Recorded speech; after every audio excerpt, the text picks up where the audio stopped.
참 어제는 비가 좀 왔으면 좋겠는데 비는 오긴 왔는데 좀 찜통이었던 것 같아요. 그죠?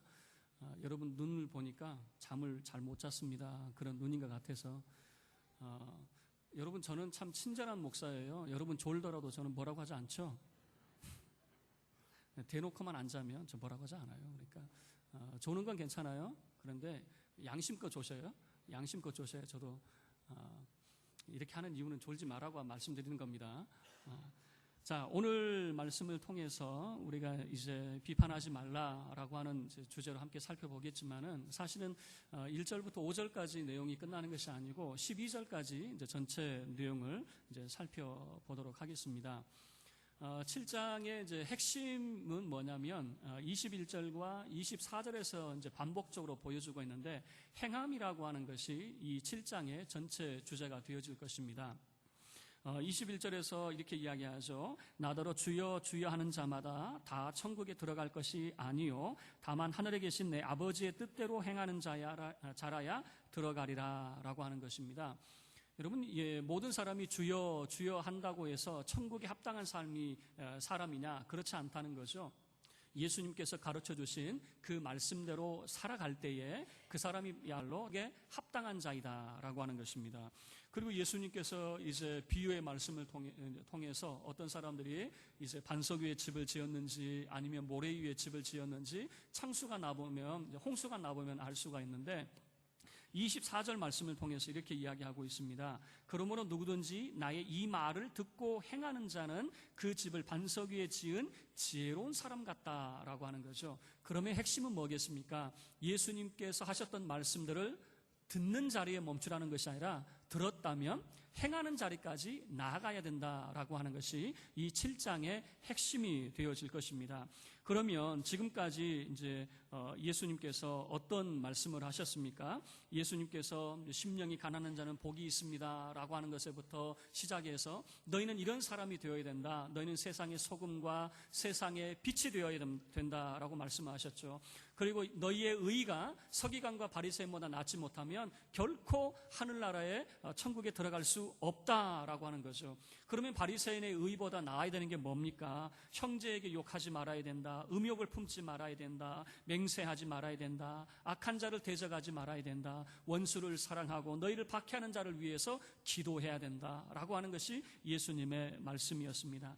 뿐만 아니라 이제 6장에서 우리가 살펴봤지만 너희 의가 사람 앞에 보이는 의가 되어서는 안 된다는 것이죠. 그래서 예수님이 이렇게 말씀하셨습니다. 오른손으로 구제할 때에 오른손이 하는 것을 왼손이 모르게 해라. 너희가 기도할 때는 골방에 들어가서 문을 닫고 은밀한 중에 계시는 내 하나님께 기도해라. 금식할 때는 다른 사람들처럼 얼굴을 흉측하게 하지 말고 머리에 기름도 바르고 얼굴을 깨끗이 씻어라 라고 하는 것이 바로 예수님의 가르침이었다라고 하는 것이죠. 자, 제가 질문을 한번 하도록 하겠습니다. 예수님께서 하신 말씀, 이 들은 말씀이 자기 것이 되려고 하면 어떻게 해야 할까라고 하는 거예요. 예수님께서 하셨던 그 말씀들을 내 것으로 만들려고 한다면 어떻게 해야 됩니까? 저는 친절한 목사니까 예문을 드리도록 하겠습니다. 3가지 예문입니다. 첫 번째, 들은 말씀대로 기도한다. 1번이에요. 2번, 들은 말씀대로 가르친다. 3번, 들은 말씀대로 행한다. 자, 말씀을 내 것으로 만들려고 하면 몇 번이 정답이에요? 잘 모르셨어요? 한 번 더 이야기해요. 1번, 들은 말씀대로 기도한다. 2번, 들은 말씀대로 가르친다. 3번, 들은 말씀대로 행한다. 내 것으로 만드는 거 여러분 이거 다 알고 있어요. 문제는 뭐냐면 들은 말씀대로 기도도 합니다. 들은 말씀대로 가르칩니다. 문제는 들은 말씀대로 행하지 않는다라고 하는 것이죠. 그래서 이 7장의 전체적인 주제는 뭐냐면 들었던 그 말씀대로 행하라라고 하는 것이죠. 행할 때에 내 제자가 될 수 있고 천국에 합당한 자가 될 수 있다라고 하는 것이 예수님의 말씀입니다. 그러면 오늘 우리가 이제 1절부터 12절까지 먼저 살펴보기를 원하는데 1절부터 12절까지는 4개의 주제가 등장이 되어집니다. 그런데 이 4개의 주제가 서로 연관성이 없어 보여요. 자, 1절부터 5절까지는 뭐냐면 비판하지 말라라고 하는 내용입니다. 그런데 6절 말씀을 보시면 거룩한 것을 개에게 주지 말라라고 하는 말씀이거든요. 전혀 비판하지 말라는 것과 거룩한 것을 개에게 주는 게 도대체 무슨 연관성이 있습니까? 그리고 세 번째 보시면 7절부터 11절까지의 말씀은 뭐냐면 구하라, 찾으라, 문을 두드리라 라고 하는 내용이거든요. 이게 전혀 우리가 이제 보통 기도의 내용으로 알고 있잖아요. 전혀 연관성이 없어요. 그리고 12절 말씀을 보면 남을 대접하라 라고 하는 그런 내용이거든요. 이 네 가지 주제가 명령형으로 구성이 되어 있습니다. 다시 이야기하면 너희들은 반드시 이렇게 해야 된다라고 하는 것을 예수님이 말씀을 하고 있는데, 이 네 가지 주제가 전부 다 떨어져 있는 주제로 보이기 때문에 어떤 신학자는 마태가 전혀 연관성 없는 주제를 그냥 예수님의 설교를 그냥 집어넣었다라고 생각을 하고 있어요. 그러면 저는 오늘 이 네 가지 주제를 하나의 주제로 생각을 하고 연관을 지을 텐데, 그러면 이것을 잇는 끈이 뭐냐면 행함이라고 하는 거예요. 7장 전체가 행함이라고 하는 내용이기 때문에 행함이라고 하는 것을 통해서 이 네 가지 주제를 제가 한번 엮어보도록 하겠습니다. 자, 먼저 첫 번째 이야기가 뭐냐면 비판하지 말라라고 하는 거예요. 이렇게 생각을 해보세요. 지금까지 예수님께 좋은 말씀을 들었어요. 이 말씀을 들었는데 이 6장에서 마지막 말씀은 너희는 먼저 그의 나라와 그의 의를 구해야 된다라고 하는 이 좋은 말씀을 들었어요. 그런데 문제는 뭐냐면 많은 사람들이 말씀에 대해서 어떤 태도를 보이고 있는가라고 하는 것을 잘 보여주는데요. 1절 말씀에서 예수님께서 비판을 받지 아니하려거든 비판하지 말라라고 하는 거죠. 비판하지 말라는 겁니다. 그러면 이렇게 생각할 수 있죠. 교회 내에서는 비판하면 안 되는가? 그래서 믿음 없는 사람들은 다 비판하는 사람이고 믿음 좋은 사람은 비판하지 않는가? 여러분 절대 그렇게 생각하면 안 됩니다. 예수님의 사역도 보면 비판하는 사역을 보여주고 있어요. 종교 지도자들에 대해서 예수님께서 바리새인과 서기관들을 향해서 뭐라고 이야기합니까? 너희들도 천국에 들어갈 마음도 없고 들어가려고 하는 사람도 그 문을 꽉 막고 있어서 못 들어가게 하는 이 독사의 자식들아라고 하는 것이 바로 예수님의 비판이었습니다. 그리고 예루살렘 성전을 향해서도 뭐라고 이야기합니까? 이 성전에서 봉사하는 사람들을 향해서 예수님께서 너희는 이 성전을 하나님의 거룩한 성전으로 만들지 않고 너희는 오히려 강도의 굴혈로 만들고 있다라고 예수님께서 비판을 하시고 있잖아요.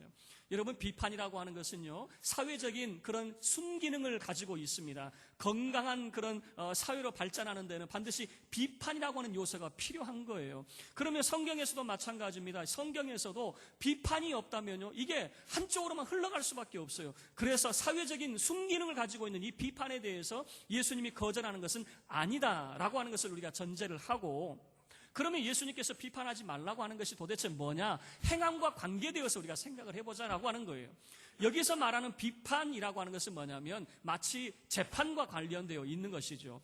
네가 소송에 걸리지 않으려면 다른 사람을 네가 소송하지 말라라고 하는 겁니다. 그리고 이 내용 속에 뭐냐면 이 비판하지 말라라고 하는 의미 속에 담겨진 것은 뭐냐면 내가 재판장의 위치에 서 있지 마라라고 하는 그런 내용이에요. 자, 2절 말씀을 우리 함께 읽어보도록 하겠습니다. 2절 합독하겠습니다. 너희가 비판하는 그 비판으로 너희가 비판을 받을 것이요 너희가 헤아리는 그 헤아림으로 너희가 헤아림을 받을 것이니라.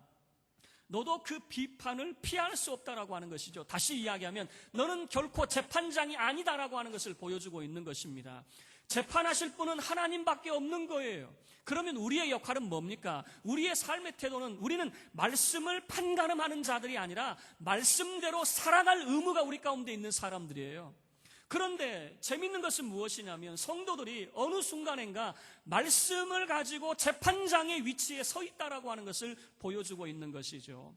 제가 예전에 이제 경험한 것이 있는데 우리 교회가 아니고 전액 교회입니다. 제가 이제 교회 봉고차를 몰고 그 옆에 제 옆에는 장로님이 이제 계셨어요. 그런데 한참을 가고 있는데 그 당시에 이 음주 측정을 많이 했거든요. 근데 경찰관이 잡았습니다. 그 차문을 내렸어요. 그런데 장로님이 대뜸 하시는 말이 뭐냐면 아니 교회 차를 잡느냐라고 하는 거예요. 그게 음주 측정인지 아니까 교회 차 타면서 음주하는 사람이 세상에 어디 있겠습니까? 그러죠. 그리고 이분이 누구인지 아느냐? 목사님이다, 목사님. 그러는 거죠. 저는 여러분 이게 저를 위하는 말인 것 같지만 사실 조금 뜨끔했어요. 그런데 이 경찰관이 뭐라고 하신지 아세요? 요즘에 목사도 술 많이 먹어요. 그러면서 측정을 하라는 거예요. 지금 무슨 말씀을 드리려고 하냐면 우리 성도들 가운데에 잘못된 삶의 태도가 뭐냐면 여러분 이 사회법을 누가 먼저 지켜야 됩니까? 이 사회법을 성도들이 먼저 지켜야 됨에도 불구하고 재밌는 것은 뭐냐면 성도들이 오히려 면책특권을 가지고 있는 것 같아요. 취해 법권을 법권의 그런 삶을 살고 있는 듯한, 여러분 가장 먼저 법규를 지켜야 됩니다라고 말해야 될 사람이 바로 믿는 자들이 되어져야 된다라고 하는 거예요. 많은 분들이 신호 무시하고 막 가면서도 막 즐겁게 이야기해요. 부끄러운 줄 알아야 돼요. 아이고 내가 신호를 놓쳤네, 아이고 내가 신호 위반했네, 아이고 잘못했네, 이렇게 마음을 먹고 미안해할 줄 알아야 되는데 아무렇지도 않아요. 쌩쌩 달리는데요. 목사가 옆에 있든가 말든가 전혀 상관없어요. 오히려 목사도 그것을 즐긴다고 생각하는 것 같아요. 저는 다른 목사가 달라요. 저는 안 즐겨요. 저는 규정 속도를 넘어가면 불안한 사람이기 때문에 그냥 지켜야 돼요. 여러분 한번 생각을 해보세요. 믿는 사람이 법을 지켜야 되는 것이죠. 그런데 잘 보세요. 비판하지 말라라고 하는 의미는 뭐냐면 이런 거예요.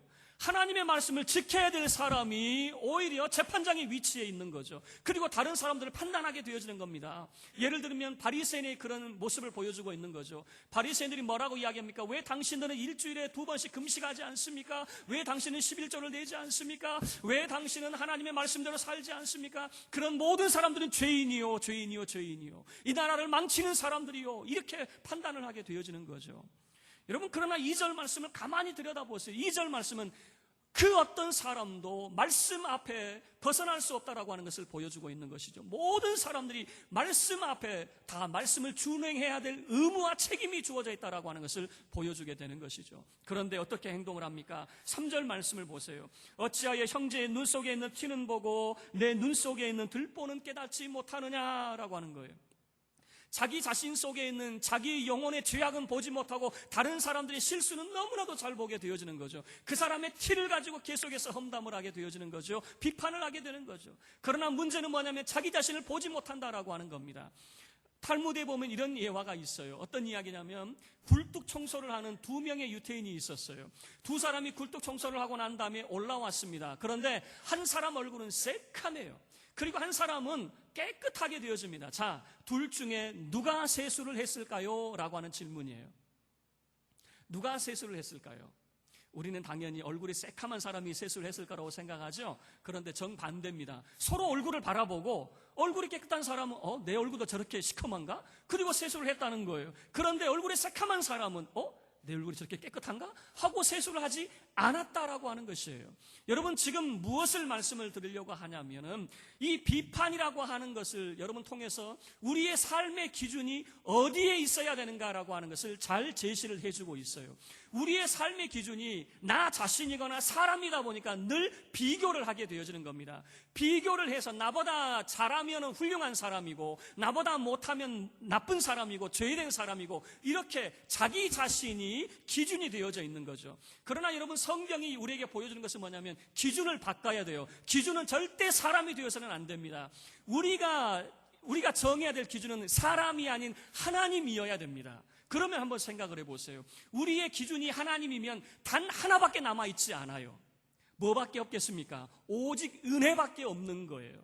하나님 앞에서 우리의 신앙이 이렇게 대단하다고 말할 사람이 세상 천지에 누가 있겠습니까? 우리가 이 땅에 살고 보니까 높은 빌딩이 있죠. 높은 사람이 보이죠. 산 위에 올라가 보세요. 비행기 위에서 땅을 내려다 보세요. 모든 것이 하늘 아래 다 산일 뿐입니다. 그 어느 것이 높다 해도 다 나지막하게 보이는 거죠. 우리가 말하는 도찐이 개찐이밖에 안 되는 거예요. 50보 100보밖에 안 되는 거예요. 더 나은 사람도 없고 덜한 사람도 없는 거예요. 모든 사람이 하나님 앞에서 오직 은혜로만 살아가는 것밖에 없는 거죠. 그러나 사람들은요 자기 기준을 가지고 산다는 거예요. 자기 기준을 가지고 살아가면서 누구는 잘한다, 누구는 못한다라고 하는 거죠. 한번 따져볼까요? 우리는 우리끼리 있으니까 잘한다고 생각을 하죠. 그러나 서구의 교회는 한국 교회를 너무나도 한심하게 바라보고 있어요. 왜 그런 줄 아세요? 우리끼리 보니까 우리 한국 교회가 얼마나 열심히 특심합니까? 얼마나 대단합니까? 새벽부터 모이는 교회가 세상 천지에 어디 있습니까? 수요일날 금요일날 모이는 교회가 어디 있습니까? 교회 중심으로 이렇게 모이는 세상 천지의 교회가 어디 있습니까? 그럼에도 불구하고 왜 서구의 교회가 한국 교회를 향해서 염려합니까? 이유는 간단해요. 말씀을 듣는 것은 너무나도 잘하는데 말씀대로 안 산다는 거예요. 말씀대로 살아가려고 노력하지 않는다라고 하는 거예요. 들었던 말씀대로 살지 않는다라고 하는 것이죠. 이것이 한국교회의 병폐 중의 병폐라고 하는 것이에요. 여러분 한국교회가 왜 지탄을 받고 있습니까? 왜 세상에서 존경을 받지 못하고 있습니까? 말씀대로 살았다면 지탄받지 않아요. 여러분 정말 훌륭한 목사님들이 왜 세상에서 지탄을 받고 있습니까? 그놈의 욕심을 못 버리고 있잖아요. 정말 제 마음속에 존경했던 목사님이 여러분 세상에 그런 입방아에 오르내리는 것을 보면요, 정말 한심해도 너무나도 한심하게 되어져요. 무엇 때문에 그렇습니까? 여러분 지금 보여주고 있는 것은 뭐냐면 자기의 들보를 보지 못하고 있는 모습이에요. 자기의 들보, 자기의 영혼의 모습은 바라보지 못하고 다른 사람만 보고 있는 거죠. 비판하고 있는 거죠. 왜 너는 그렇게 살지 못하느냐라고 하는 거죠. 그래서 예수님께서 4절 말씀에 보라 내 눈 속에 들보가 있는데 어찌하여 형제에게 말하기를 나로 내 눈 속에 있는 티를 빼게 하라 하겠느냐. 외식하는 자여 먼저 내 눈 속에서 들보를 빼어라 라고 하는 거예요. 내 자신의 영혼의 죄악을 먼저 회개를 하고 먼저 하나님 앞에 해결을 해야 되지 않겠느냐라고 하는 것을 말씀을 하게 되어지는 거죠. 자, 그리고 6절 말씀이에요. 6절 말씀을 보면 뜬금없는 거룩한 것을 계획에 주지 말라라고 하는 거죠. 자, 6절 말씀 우리 함께 읽도록 하겠습니다. 거룩한 것을 계획에 주지 말며 너희 진주를 돼지 앞에 던지지 말라. 그들이 그것을 발로 밟고 돌이켜 너희를 찢어 상하게 할까 염려하라. 자, 한번 생각을 해보세요. 거룩한 것을 개에게 주지 말며라고 하는 것은 뭐냐면 보통 주인이 먹다 남은 부스러기를 개에게 던져주는 것은 상식입니다. 그런데 하나님 앞에 바쳐진 떡, 하나님 앞에 바쳐진 재물만큼은 개에게 주지 않아요. 왜냐하면 그것은 거룩한 재물이기 때문에 그렇습니다. 예를 들어서 유월절 때 함께 나누었던 그 식사는 하나님 앞에 바쳐진 재물이기 때문에 남겨서는 안 돼요. 그렇기 때문에 그런 거룩한 그런 제물로 드려졌던 떡이나 그리고 고기는 절대 개에게 주는 법이 없습니다.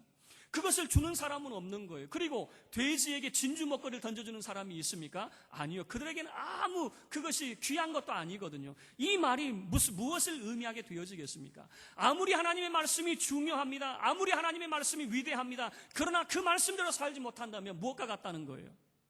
개와 돼지와 별반 다를 게 뭐가 있느냐 그 말이에요. 옛날에 이 말씀을 이제 해석을 할 때는 이렇게 이야기한 겁니다. 개와 돼지는 진리의 말씀을 깨닫지 못한 사람이라고 해석을 했어요. 맞아요. 그렇게 해석해도 되겠죠. 그러나 행함이라고 하는 주제를 통해서 바라보게 되어진다면 아무리 귀한 말씀이 내게 주어져 있고 생명의 말씀이 내게 주어져 있다 할지라도 그 말씀을 붙들고 살지 못한다면 천국에 합당한 자가 아니라니까요.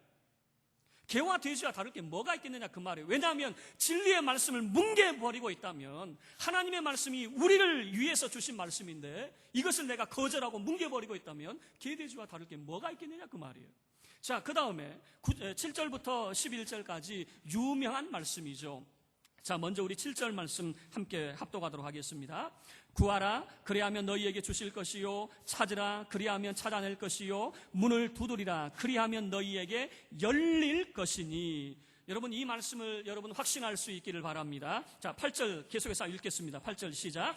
구하는 이마다 받을 것이요 찾는 이마다 찾아낼 것이요 두드리는 이에게는 열릴 것이니라. 아멘. 여러분의 삶 가운데 구할 때에 받게 되어지고 찾을 때에 찾게 되어지고 문을 두드릴 때에 열리는 역사가 있기를 주의 이름으로 축원합니다. 여러분 이 말씀이 무엇을 의미하고 있냐면 누가복음 11장을 보면 조금 더 설명이 주어져 있어요. 밤이 되어졌습니다. 그런데 이 집에 손님이 찾아왔어요. 손님이 한 3명이 찾아온 것 같아요. 손님이 찾아왔는데 이 손님에게 대접할 음식이 없는 거예요.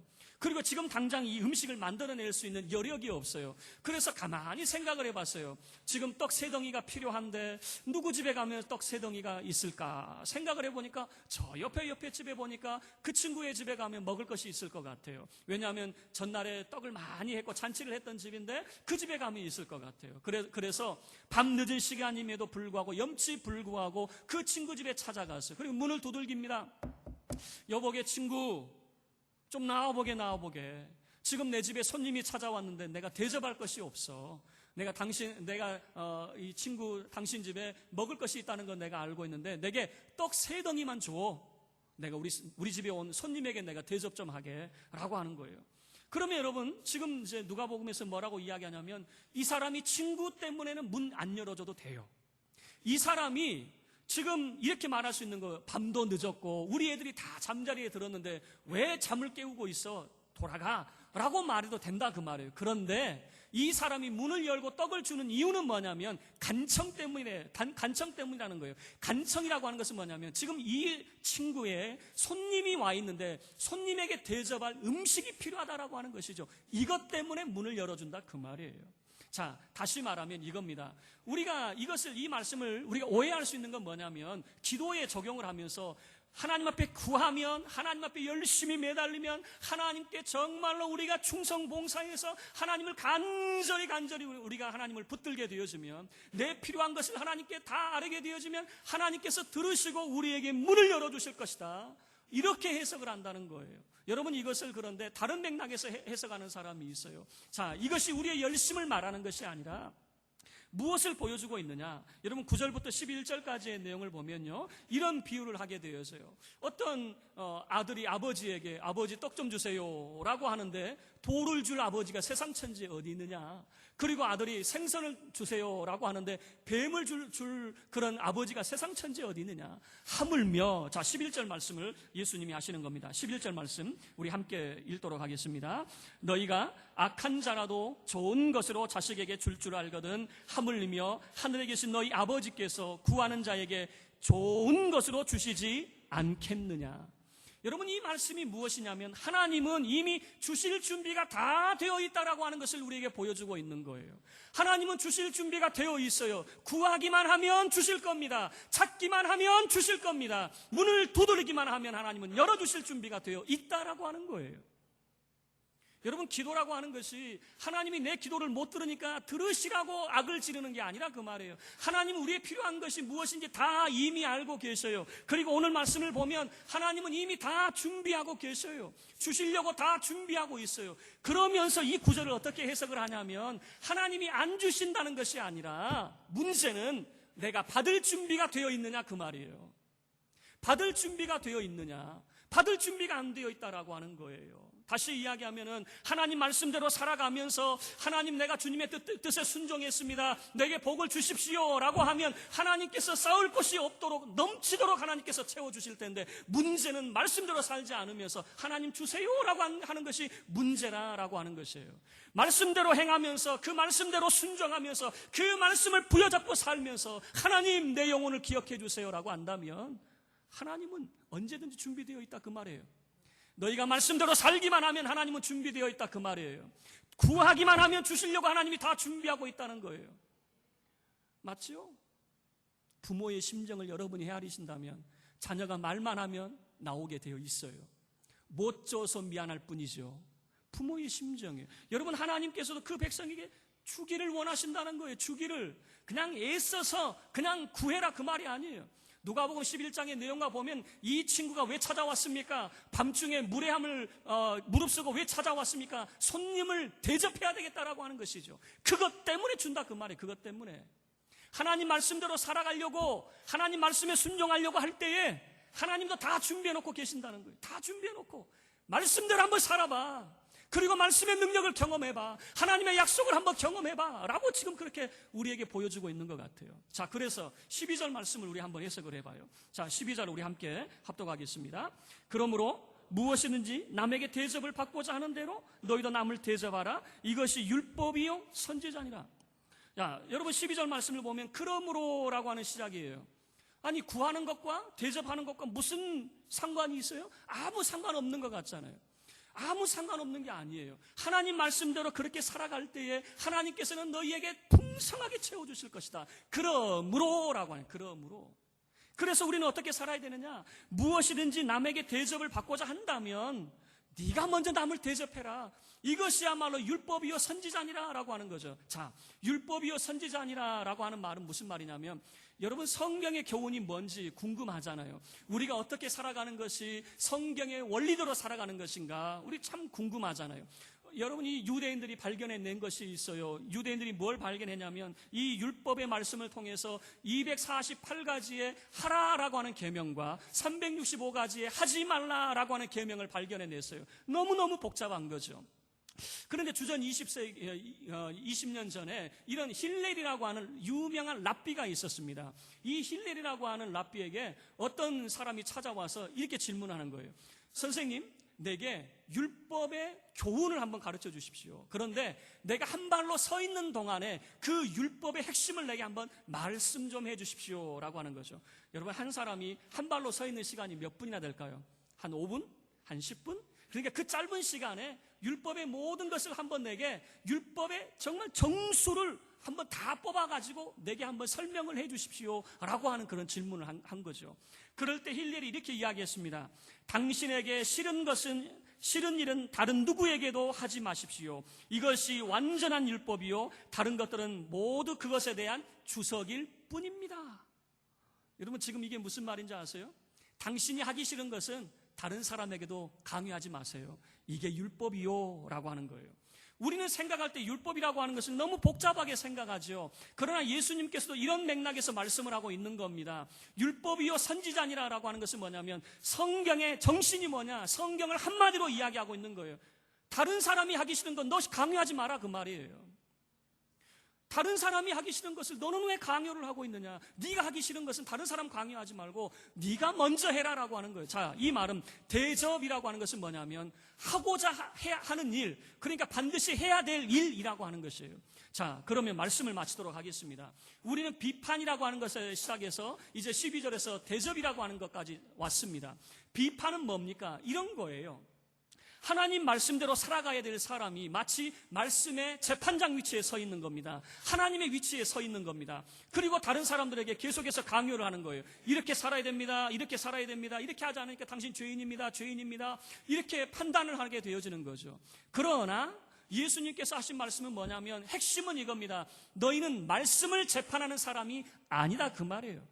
말씀을 판단하는 사람이 아니라 너희는 말씀에 순종할 의무밖에 없다라고 하는 것을 우리에게 보여주는 거예요. 대접이라고 하는 것을 통해서 우리는 말씀을 재단하고 말씀을 판단하는 사람이 아니라 그 말씀대로 살아가야 될 순례자이다라고 하는 것이에요. 그래서 여러분 생각을 해보세요. 어떤 사람은 신앙을 마치 구경하는 사람이 있어요.